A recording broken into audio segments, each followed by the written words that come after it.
en una altura de 1 pulgada, ¿no? De 25 milímetros de altura. Y esta muestra de suelo estuviera dentro, en la parte superior con una piedra porosa y también en la parte inferior con una piedra porosa, ¿ya? Estas piedras porosas tienen la propiedad de dejar pasar el agua, ¿ya? De no interrumpir el agua, pero no dejan pasar el suelo, ¿ya? Es como unas piedras pomas. Entonces aquí el suelo se mantiene constante y el ensayo presenta una cámara en la cual la muestra de suelo se mantiene en agua todo el tiempo, ¿ya?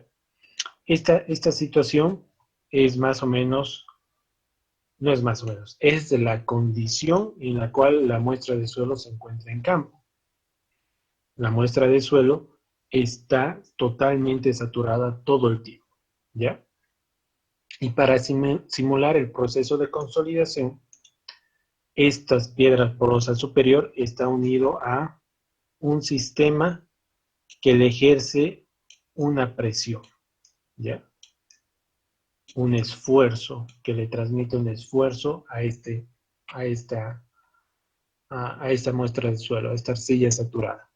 Y se mide la reacción del suelo ante ese esfuerzo, es decir, la deformación que va ocurriendo a lo largo del tiempo, ¿ya? Y esta muestra de suelo tiene altura de 25 milímetros, de 1 pulgada. Y aquí el agua se permite fluir, ¿ya? Ante la reacción de este esfuerzo, ¿ya? Y como es una muestra muy pequeña, ¿ya? El proceso de consolidación en estas muestras pequeñas se da en un lapso corto de tiempo, ¿ya? Entonces, aquí se puede medir, simular el proceso de consolidación. Entonces, el procedimiento era obtener la muestra de suelo. El paso 2 era colocar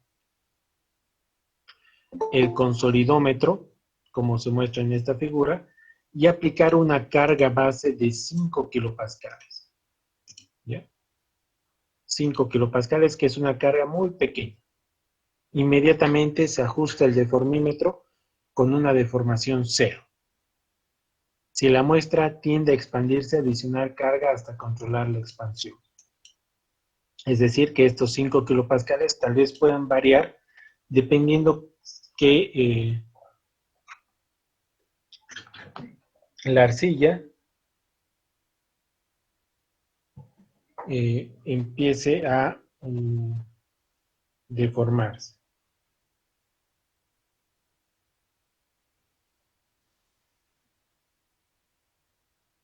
¿Ya? Entonces aquí se controla la expansión. Se controla la expansión. Una vez que se controla la expansión, se coloca en 0 el deformímetro, ¿ya? Y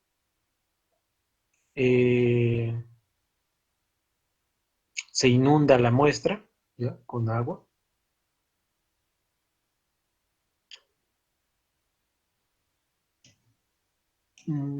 La muestra de suelo es saturada, entonces sí o sí debe colocarse, ¿ya? Y esta es una imagen del aparato del consolidómetro, ¿ya? Aquí está la muestra, ya vean que está dentro de un anillo que presenta agua, y dentro está la muestra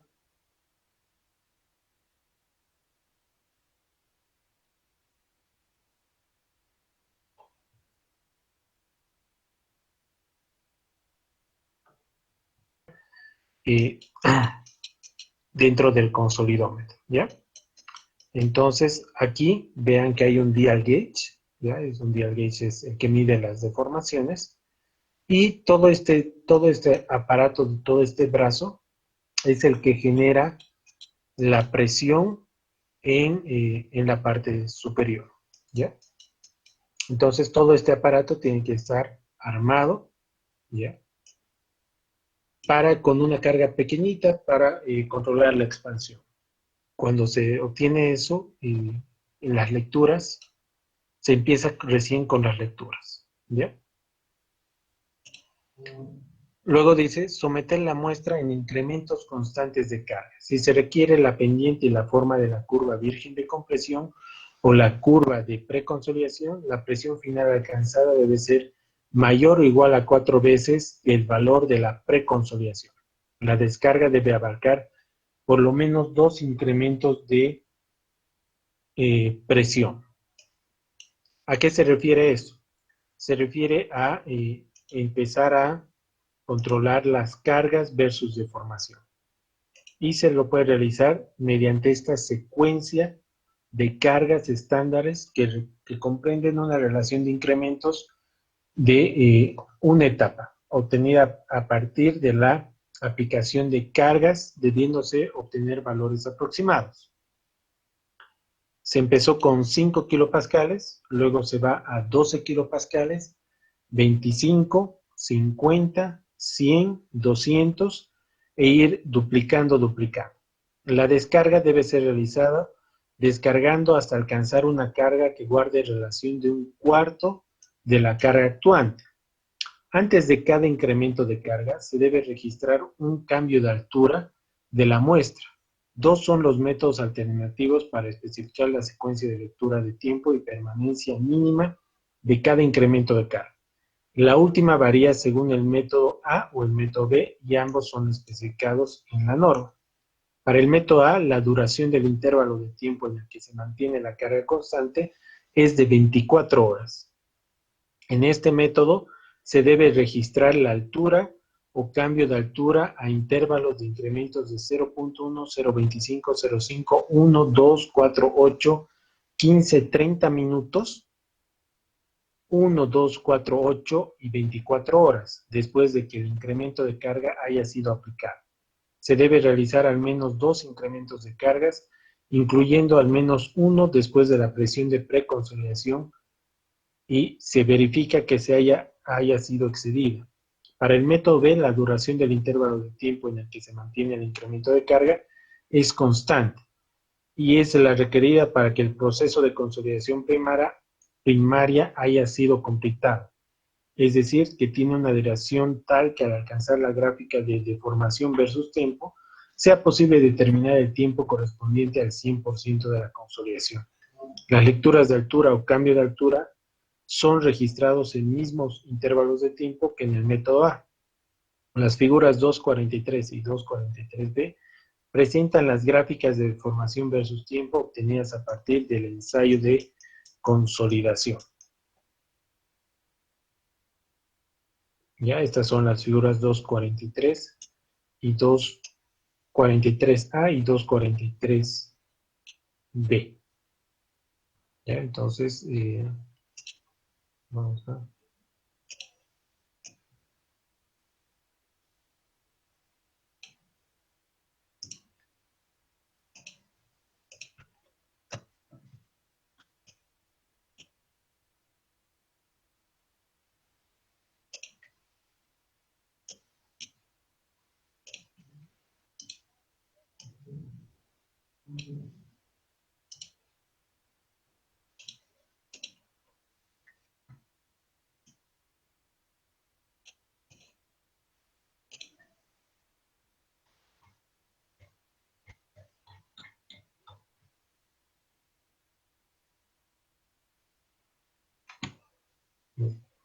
Esto vamos a utilizar.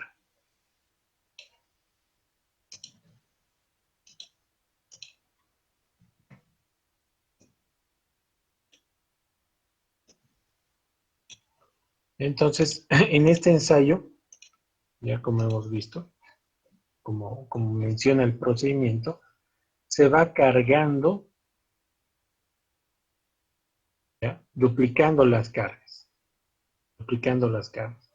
Y en cada una de esas duplicaciones de carga, se va registrando cuánto es la deformación que ocurre en un periodo de 24 horas, ¿ya? en un periodo de 24 horas. Durante todo el día hay que registrar cómo se va deformando la muestra de suelo. En un periodo de 0.1 minuto, que sería 6 segundos, 15 segundos, 30 segundos, al minuto, a los 2 minutos, 4, 8, 15, 30 minutos, y luego a la hora, 2 horas, 4 horas, 8 horas, 24 horas. Cuando se tiene todo este registro, recién se procede a incrementar la carga a 25 kilopascales. Y luego nuevamente hay que registrar todos esos datos. ¿Ya? Entonces, en cada uno de estos incrementos de cargas hay que controlar diariamente en esa secuencia. Y se obtiene varios resultados. ¿Ya? El control el control de una carga, ¿ya? Se empieza acá, ¿ya? Se empieza acá, eh, en un esfuerzo pequeño y una deformación elevada, ¿ya? Al incrementar la carga, ¿ya? Al incrementar la carga, se registra estos resultados. A partir de 0.1 minuto, luego es 0.25, 0.5, 1, 2, 4, 8, 15, 30 minutos, ¿ya? Hasta aquí 30 minutos, 10, 20, 30 minutos. Y a partir de ahí es 1 hora, 2 horas, 4 horas. Se va registrando cuánto es la deformación de la muestra. ¿Ya? Entonces, uno de los resultados es esta gráfica, que para una carga específica, digamos que para 50 kilopascales, se tiene el resultado del día de aplicación de esta carga, empezando en 0.1 minutos y hasta culminar el día, que sería 24 horas, ¿ya? Que podríamos ver la relación de la deformación versus el logaritmo del tiempo, o la deformación versus el tiempo en esta gráfica, ¿sí? Que se va extendiendo de esa forma. El resultado final de 24 horas va a ocurrir en una deformación, en una variación de deformación que se grafica mediante esta gráfica de esfuerzo vertical, logaritmo de esfuerzo vertical versus deformación. ¿Ya? Aquí hay una deformación. ¿Ya? Entonces,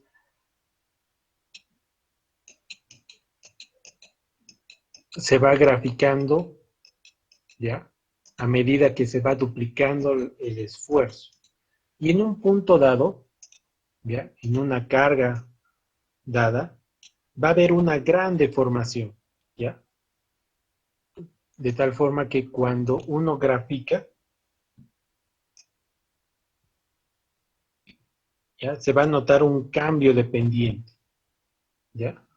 Un cambio de pendiente. Más o menos, aquí es donde estuviéramos viendo el esfuerzo de preconsolidación de la muestra, que es lo que nos dice acá, ¿ya? Se requiere ver la pendiente y la forma de la curva de compresión o la curva de presión de preconsolidación, ¿ya? Entonces, cuando exista un cambio de pendiente, ahí estuviéramos ante más o menos el esfuerzo de preconsolidación. Y cuando veamos este cambio de pendiente, continuar cargando por lo menos la presión final debe ser 4 veces mayor a esta presión. ¿Ya? Entonces, si este valor es 100 kilopascales, por lo menos debemos llegar a 400 kilopascales o mayor. Y luego proceder a la descarga,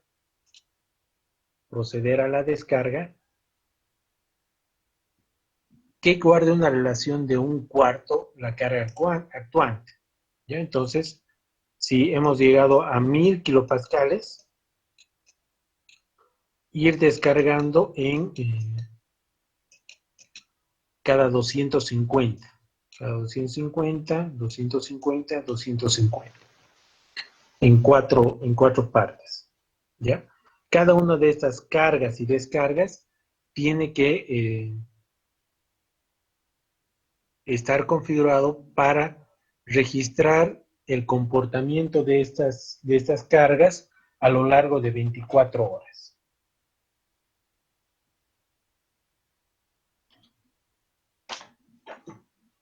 ¿Ya? Entonces, este es el procedimiento, ¿ya? El procedimiento de el ensayo de consolidación.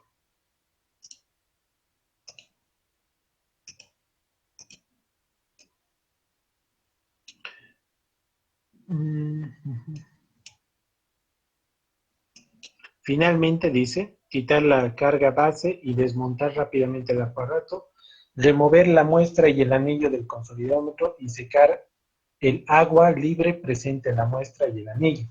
Determinar la masa del anillo y quitar la masa del anillo para obtener la masa húmeda final. El contenido de humedad final. Secar la muestra del anillo del horno para obtener el peso constante, determinar la masa de la muestra seca y calcular el contenido de humedad final. Concluido el ensayo, es posible realizar las gráficas observadas en la 243A y 243B, ¿ya? Para cada una de las cargas en diferentes intervalos de tiempo producido para la aplicación de cada incremento de carga. Las gráficas observadas son simplemente dos maneras distintas de presentar los resultados. La primera es una gráfica en papel semilogarítmico, mientras que la segunda es una gráfica en papel aritmético. Para comprender de manera más clara el proceso del mismo de consolidación, se debe notar que este se halla muy relacionado a la variación de exceso de presión de poros y por tanto a la variación de esfuerzos efectivos, siendo estos últimos los que producen el asentamiento del suelo. Para este ensayo,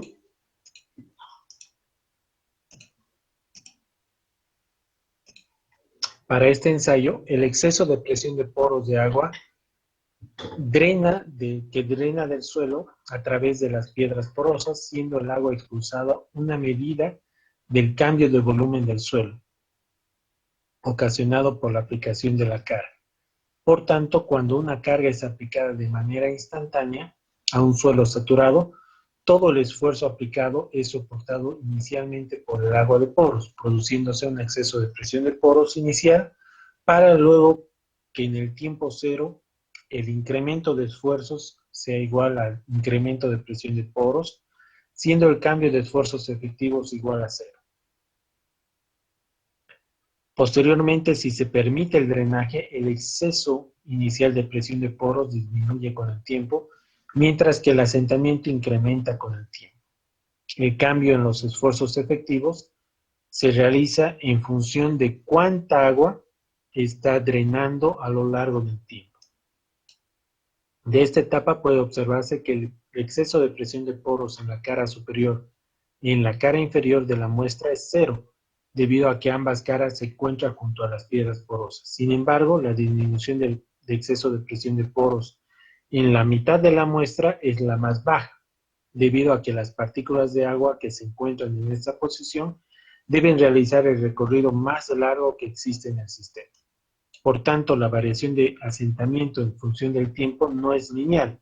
Consiguientemente, la mayoría del asentamiento ocurrirá poco tiempo después de aplicada la carga, debido a que en este tiempo existe un mayor exceso de presión de poros que en tiempos posteriores.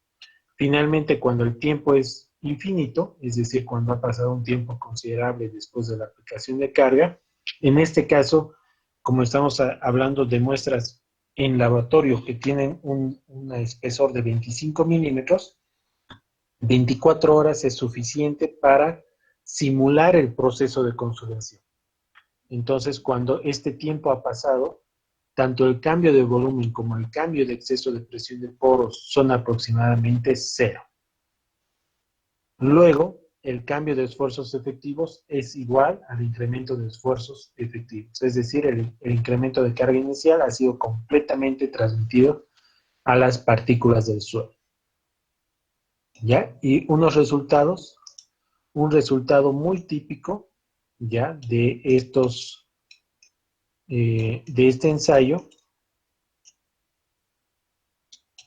¿ya? Es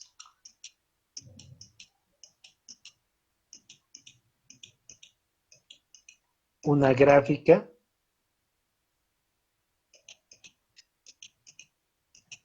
¿ya? Más o menos así. Si es que se grafica los resultados como un índice vacíos versus el logaritmo de esfuerzos efectivos, más o menos los resultados del ensayo de consolidación es esto. Ya si unimos en una curva, ya el resultado sería ese. ¿Ya? El resultado sería ese. Para hallar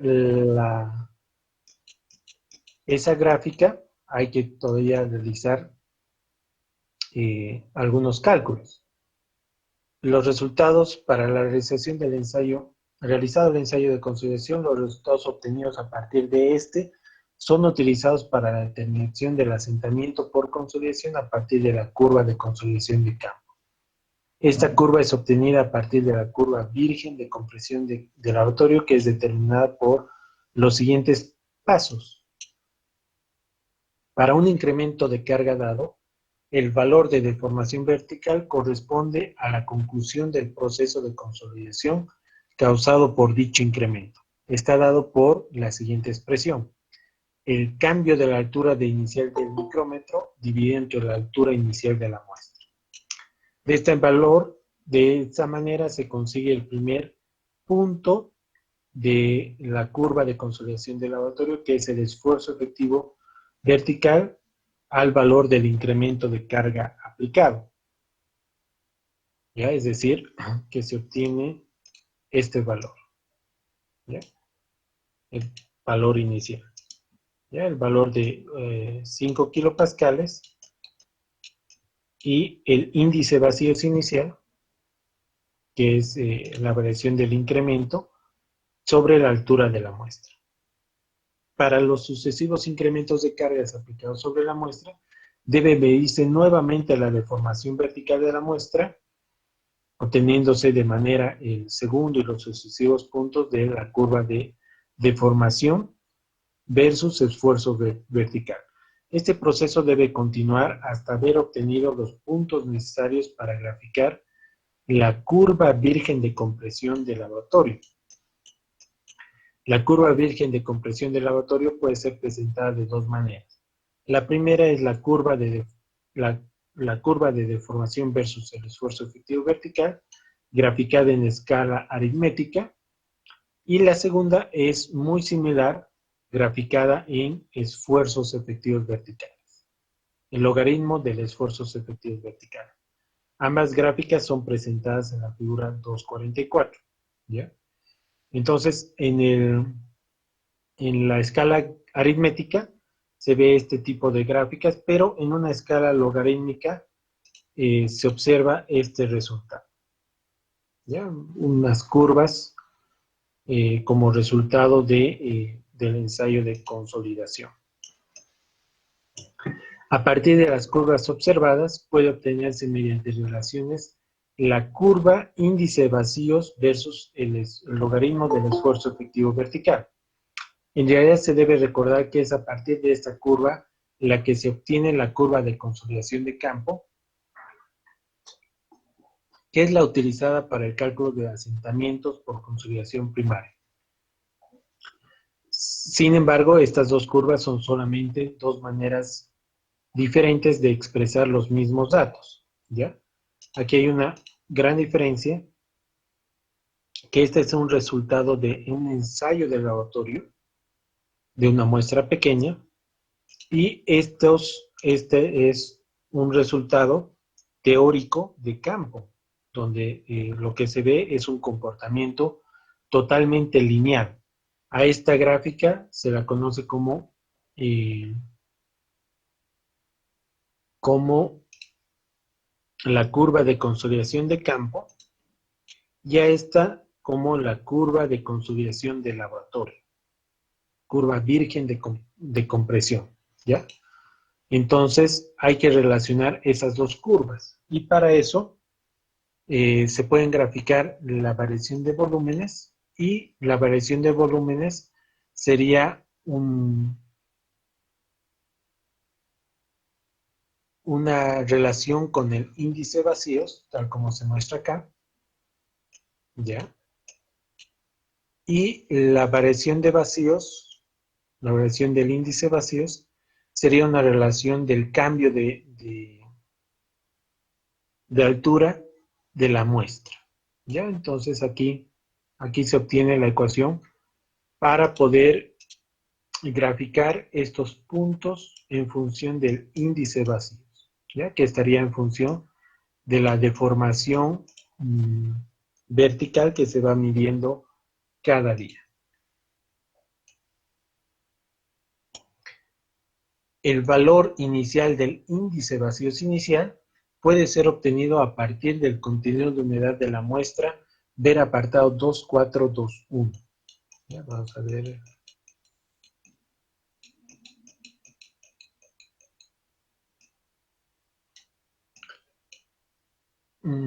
Este apartado vamos a buscar. El apartado 2, 4.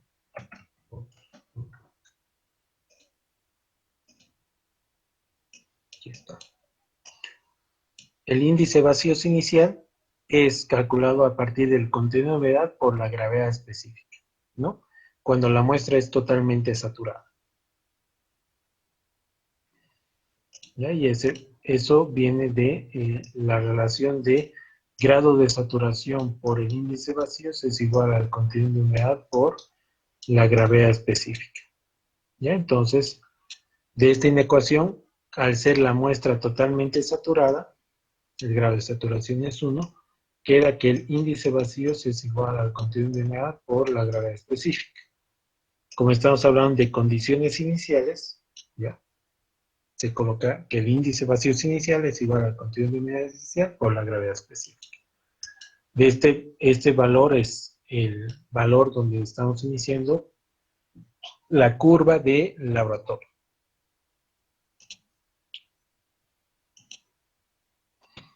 ¿Ya?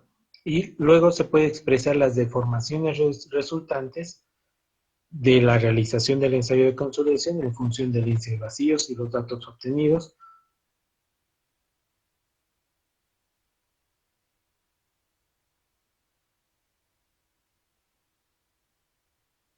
Un papel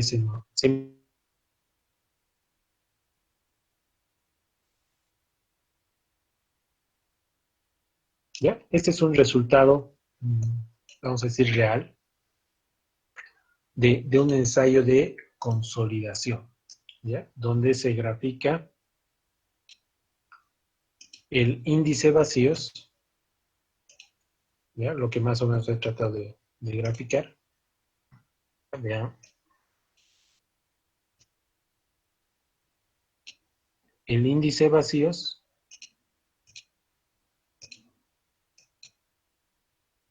versus el logaritmo del esfuerzo efectivo vertical. Entonces hay dos etapas acá.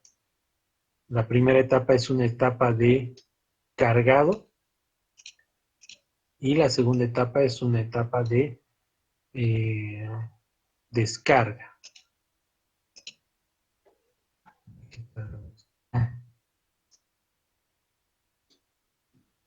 ¿Ya? Cargado y descarga. Y el cuidado que hay que tener es poder observar en la etapa de cargado una zona donde claramente hay un cambio de pendiente. Ya más o menos Por aquí está el esfuerzo de preconsolidación de esta muestra y a partir de esta zona llevar la carga a 4 veces más, ya por eso es que se ha llegado a este punto, 4 veces más que esta zona. Y a partir de ahí proceder con la descarga en por lo menos un cuarto, relación de un cuarto de la carga máxima. Ya recuerden que para cada una de estas cargas y descargas se tiene un control de 24 horas con respecto a la deformación versus el tiempo. ¿Ya? Y este es el resultado de la curva virgen de compresión del laboratorio. Pero lo que nosotros necesitamos para el cálculo, ¿ya? Es una curva de campo determinado por rectas, por pendientes de índice de compresión e índice de recompresión para poder aplicar las ecuaciones presentadas por este método otométrico, ¿ya? Y es acá donde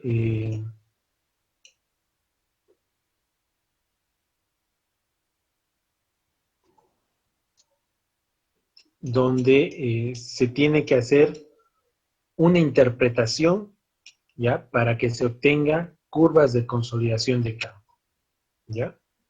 Este resultado de curvas, ¿ya? De resultados curvos, tiene que ser transformado a los resultados de campo, donde se determine las pendientes de índice de compresión e índice de recompresión, ¿ya? Entonces aquí hay un trabajo en gabinete todavía pendiente. Entonces para eso se explica en el punto 246 cómo se obtienen las curvas de consolidación de campo a partir de los resultados de laboratorio. Como se puede observar, la curva virgen de compresión de laboratorio tiene una forma distinta que la curva de consolidación de campo, a partir de la cual se realizan los cálculos de asentamientos, lo que les decía. La diferencia entre estas gráficas obtenidas se debe a que los resultados de ensayos de consolidación son muy sensibles al grado de alteración de la muestra, ¿ya? En la figura 246 se puede ver, ¿ya? Resultados de muestras de arcilla, tres tipos de resultados, donde una muestra de baja calidad no presenta una curva, ya un cambio de pendiente tan pronunciado como una muestra de alta calidad. Entonces, Whitlow presenta eh,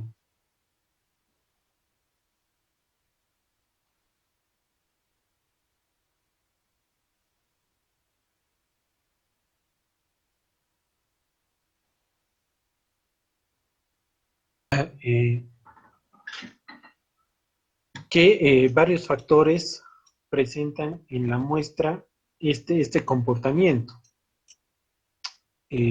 Algunos efectos del muestrador, que vamos a verlos en el capítulo de exploración del subsuelo, provoca que las muestras de suelo sean de baja calidad o de alta calidad. El llevar la muestra de suelo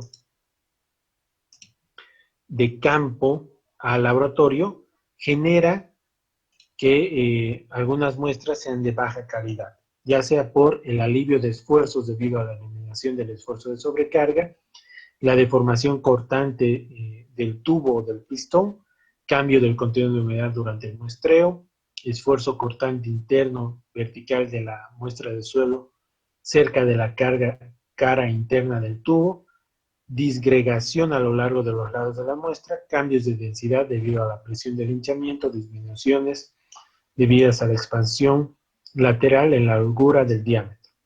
Efectos del transporte y almacenamiento, sellado defectuoso, daños mecánicos por vibración, traslación lateral, vertical, oxidación, cristalización de sales debido a aguas subterráneas Y durante la preparación de la muestra, variaciones de densidades, contenidos de humedad, daños de desintegración de las caras de drenaje que afectan al flujo de la frontera, contracción o expansión prematura.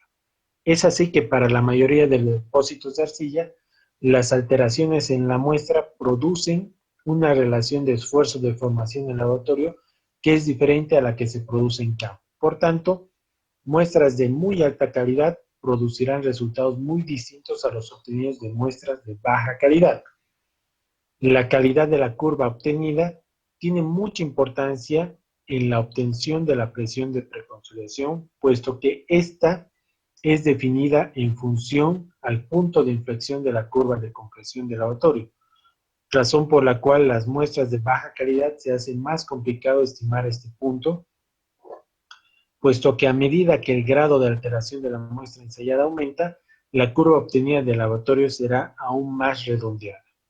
Por lo tanto, dependiendo de la calidad de la muestra, será posible distinguir en mayor o menor claridad la presión de preconsolidación, ¿ya? Entonces, en un ensayo de laboratorio de consolidación, es muy importante observar los resultados del laboratorio. Sobre todo, observar esta zona donde una muestra de buena calidad se va a observar un cambio de pendiente muy pronunciado, ¿ya? Muy pronunciado. Se observa, en cambio, una muestra de suelo de baja calidad, ¿ya? No se lograría ver a simple vista un cambio de pendiente pronunciado, como se muestra acá, ¿no? Buena calidad, mala calidad. Si tenemos una muestra de alta calidad, los métodos de cálculo van a ser aplicados para poder obtener una interpretación buena en esta zona. Y es un ensayo que dura muchísimo tiempo, por lo menos son, vean, aquí hay 1, 2, 3, 4, 5, 6, 7, 8, 9, 10, 11, 12, 13 cargas. 9 de cargas y 4 de descargas. Esos son 13 días de ensayo continuos, donde se va controlando la muestra durante todo el día. Y hay un día previo donde se saca contenido de humedad, eso toma un día. Y después de que termine el ensayo, también hay que sacar contenido de humedad, eso toma otro día. Entonces son 15 días de ensayos, de un ensayo continuo, de 15 días. Imagínense hacer este trabajo y luego toparse con que el resultado es de baja calidad. Y los resultados no son confiables en baja calidad. Por eso es muy sensible este ensayo. Hay que tener en cuenta que cuando uno realiza este ensayo hay que tener mucho cuidado en obtener la muestra de suelo en campo y manejarla bien hasta el laboratorio, llevarla bien al laboratorio y tener todos los cuidados pertinentes para garantizar que el resultado sea de mejor calidad, donde se observe un cambio de pendiente pronunciado y esta interpretación nos pueda servir para hallar los valores que necesitamos para el diseño, ¿ya? Y de eso se trata la siguiente parte. La obtención de resultados a partir de este ensayo. Ya vean que en las ecuaciones que hemos presentado de la teoría de consolidación, se necesita el índice vacío esencial, el esfuerzo efectivo inicial, el incremento de esfuerzos y el valor del índice de compresión, el índice de recompresión. Y en algunos casos, el esfuerzo de preconsolidación para saber si la muestra es sobreconsolidada o normalmente consolidada. Entonces, ¿cómo se obtienen estos datos a partir del ensayo de laboratorio? Primeramente, se obtiene el esfuerzo de preconsolidación, la presión de preconsolidación a partir del ensayo de laboratorio. Y este método puede ser por dos métodos, el procedimiento de Casagrande y el procedimiento de logaritmo log-log, ¿ya? Vamos a ver primero el procedimiento del log-log, que es el más sencillo, ¿ya? Entre los dos métodos.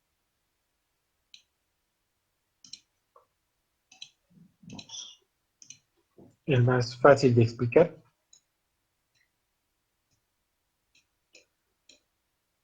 Se tienen los resultados de índice vacíos versus el logaritmo del esfuerzo vertical. Entonces, el método log-log requiere graficar en una gráfica del logaritmo de esfuerzos efectivos versus el logaritmo del índice vacíos inicial. El resultado, ¿ya?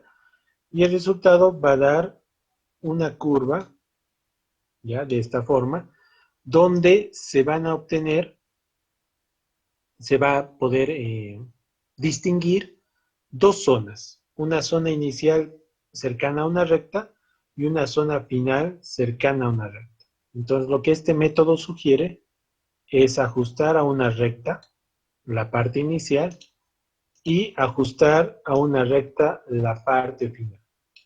Donde se intersecten estas dos curvas, ¿ya? Ahí es lo que se define el esfuerzo de preconsolidación, ¿ya? A partir del resultado del laboratorio.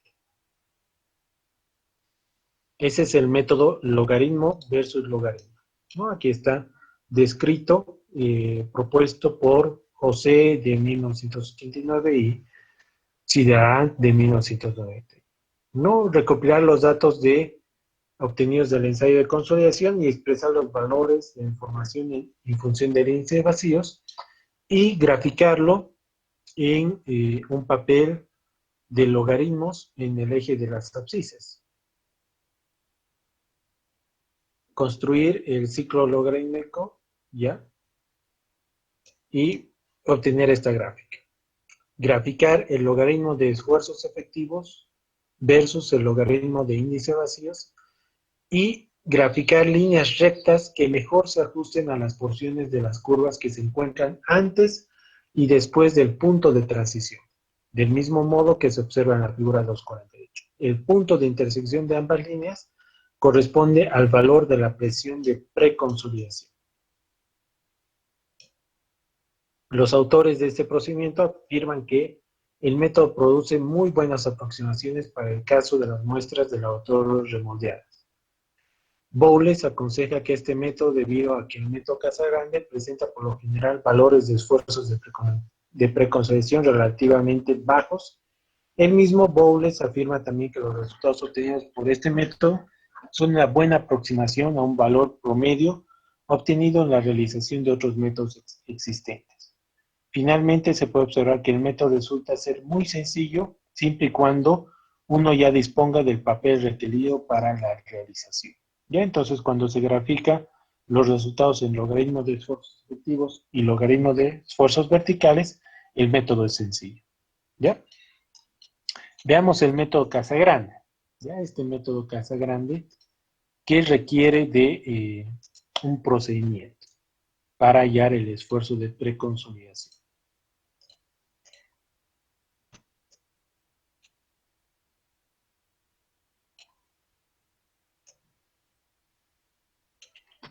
Aquí nos vamos a...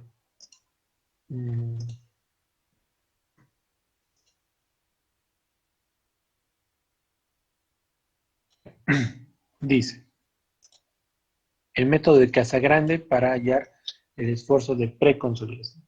Identificar el punto A en la curva de compresión del laboratorio. Este es el punto que tiene menor radio de curvatura. Dibujar a partir de este punto A una línea horizontal.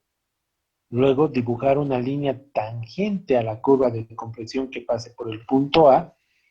bisectar el ángulo formado entre las líneas dibujadas en los pasos 2 y 3, la curva horizontal y la curva tangente, y extender la porción recta de la curva virgen hasta que intersecte a la bisectriz del ángulo.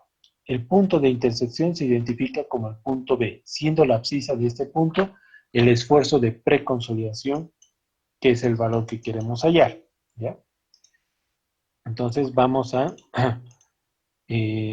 identificar, dice, el punto A en la curva de resultados de índice vacíos versus el logaritmo de esfuerzo efectivo vertical. Este punto A, ¿ya?, en esta curva, es el que tiene menor radio de curvatura. ¿Qué es el radio de curvatura? ¿Ya? Es cuando en una curva, ¿ya?, tú puedes intersectar, digamos, en esta recta, tú puedes insertar un círculo, único círculo, tangente a este punto, ¿ya? Entonces, ese círculo tiene un radio de curvatura. En superficies planas, en una recta plana, el radio de curvatura es infinito porque ingresa tangente a ese punto un radio bastante grande. En cambio, cuando ocurre una pendiente, ya hay un punto donde se puede insertar un radio bastante pequeño. ¿Ya? En estos otros puntos puede haber un radio bastante grande. ¿Ya?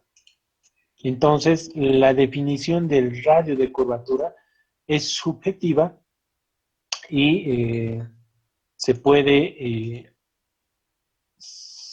tomar, por ejemplo, en este caso, para mí sería este punto, ya que tendría el menor radio de curvatura. A partir de este punto, dice, el paso 2 es trazar una horizontal del punto A, una horizontal, y el paso 3 dice pasar una tangente en ese punto, ¿no? Aquí está, esta tangente. Ese es el paso 2 y el paso 3. Luego, trazar una bisectriz. ¿Qué es la bisectriz? Es de un ángulo dado, ya que en este caso el ángulo definido por el paso 2 y el paso 3, pasar una bisectriz, ya, por ambas rectas del paso 2 y del paso 3, que es una recta que divide el ángulo en dos partes iguales. ¿Ya? Estos dos ángulos son iguales.